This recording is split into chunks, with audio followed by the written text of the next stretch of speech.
Je passe beaucoup de temps ici, toutes mes journées d'ailleurs. Du matin au soir, je vais uniquement voir mon fils au cimetière et chez le médecin. On a eu du mal à se sortir du décès de ma femme. On a vraiment eu du mal tous les deux. Et puis c'est lui qui m'a remis sur pied, c'est Alan. Il est avec moi tout le temps. Moi, on m'a enlevé ma vie. On m'a enlevé mon fils, mais on m'a enlevé ma vie.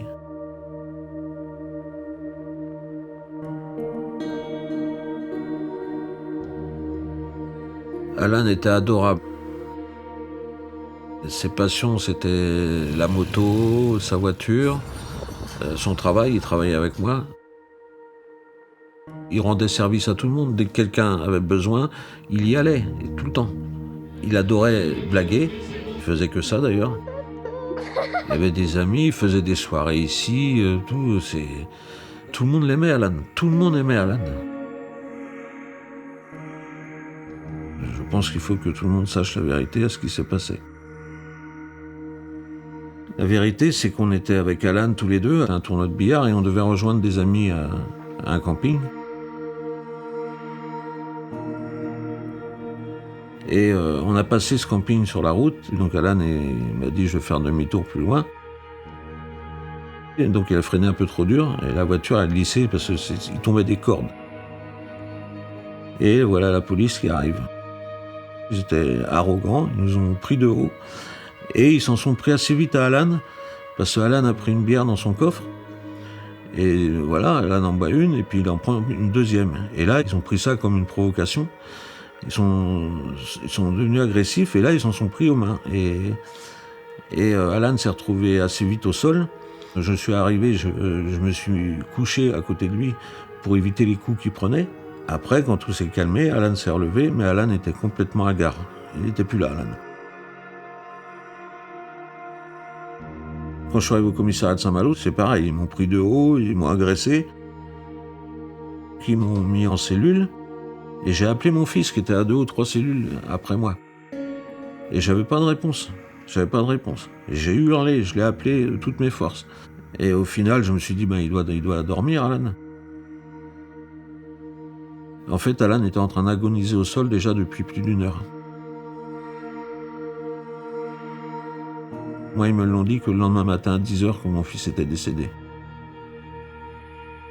On m'a dit, j'ai une mauvaise nouvelle pour vous, votre fils est décédé.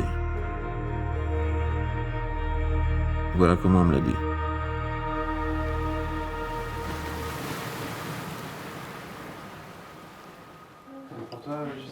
Tisane, café si tu veux. Café. Ah, c'est toi, mon Bambino, il y a du Perrier si tu préfères. Ah non, café. Café. Alors, Rémi, ça a été ta semaine? Oui, ça a été. Et toi?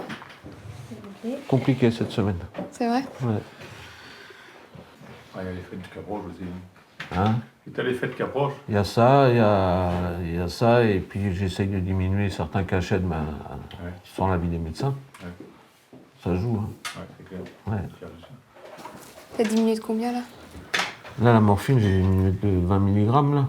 Le matin et le soir. Pas la morphine de la journée, je la baisse pas. Donc ça fait 40 dans la journée. Mais j'essaye de diminuer les calmants et les antidépresseurs.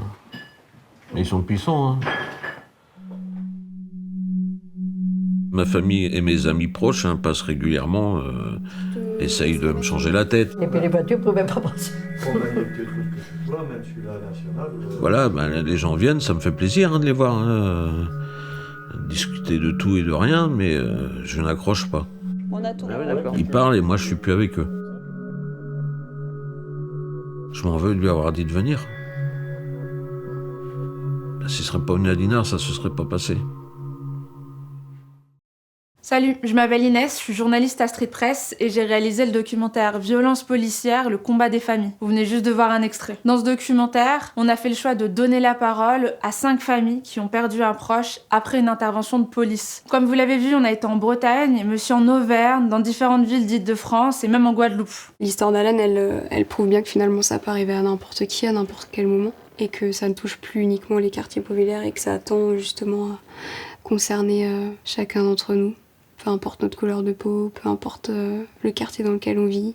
C'est des témoignages intimes, très forts, qu'on n'a pas l'habitude d'entendre. Pour regarder le documentaire gratuitement et en intégralité, ça se passe sur la plateforme de nos partenaires, France TV /, on vous a mis le lien en description. Et pour ne rien louper de nos vidéos sur les violences policières, n'hésitez pas à vous abonner.